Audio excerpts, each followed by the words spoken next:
And again, this isn't adding any cost to individuals. This is just telling you how much of a benefit you're getting. Absolutely, yes. This is not going to be treated as taxable. You know, your benefits are not going to be taxable under this. And the rationale for the reporting, because I usually get that question, is why are they making this requirement? The answer from the government is that it's in preparation for when they're calling it the Cadillac tax that goes into effect in 2018.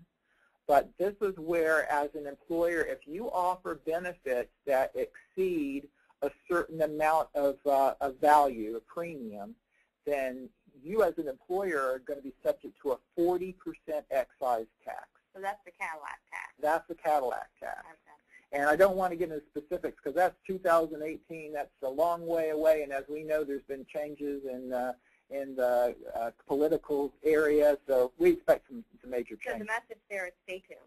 Yes, exactly. Stay tuned. And good news that it's voluntary for 2011.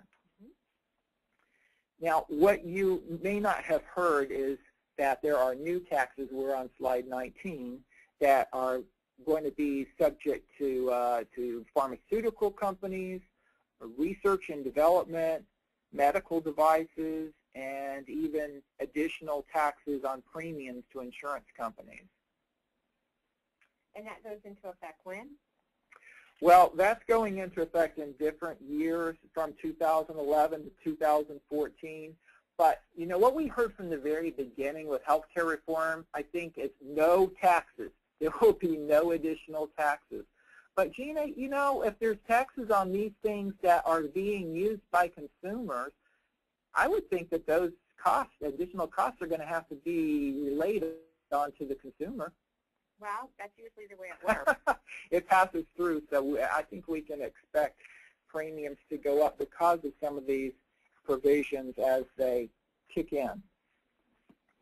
I oftentimes have the question, you know, Dave, do you expect our premiums to go up in the future? Because we kind of expect them to go down with all of the new tax care reforms. Do you hear that often, Gina? Yeah. The assumption is, of course, they'll go down. Yeah, of course they'll go down. But how can they go down if, under healthcare reform, you're providing more individuals greater benefits that are unlimited, right? You know, that weren't available previously, and now you're going to put taxes on the very sources of medical care that are going to have to be passed on. So, you know, there are great components of the tax care reform that really are going to help people, but it is not the end all, and I think that the American people are aware of that now, for sure. Right. Right. The other area is just the fact, and we're on slide 20, is that there's going to be more employer reporting requirements. And all group plans, including self-insured plans, are going to have to provide data as far as who's covered, health outcomes, medical errors as far as hospitals. So if they're having to provide more data, they're having more expenses, then that's going to be passed down to the consumer as well. So these are individual companies that have to report this to the government? Well, employers are going to have to start providing more information to the government on their health care plans. Okay. As time goes on, you know, it's gradual. Right now we've got the CHIP notice, you've got a grandfather notice, you've got this and that and the other, and it's additional cost and time for employers. Okay. It kind of sneaks up on you. Right, right. Another area is the plan summaries. When we get into closer to 2014, well, this is 2012 for these implementation areas, that employers will have to provide a briefer summary of benefits to their employees that's no more than 4 pages in length. And the interesting that depending on the makeup of your employees, you may be required to provide that information in your employees' native language and based on their culture. Okay, so that would depend on, it's not just if I have one person that's not English speaking, but it probably has to be a certain percentage.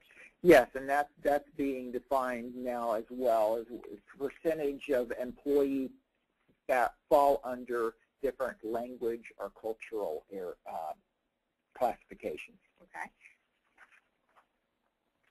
Okay, we're on slide 21, and there will be other additional funding sources from hospitals as far as an additional Medicare tax, and also on individuals who earn over a certain amount of unearned income.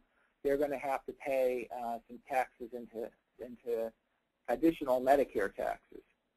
Okay. So just to say there's more money going to be required from employers, employees, individuals, and many more requirements going forward if there's no major changes in the health care reform as it stands today. Dollars. Right now, employers really can set their own cap. They have that flexibility, but that's not going to be an option when it comes to 2013. Okay. Also, employers now are able to get subsidies for their contributions to their Part D for Medicare, and that's going away in 2013 as well.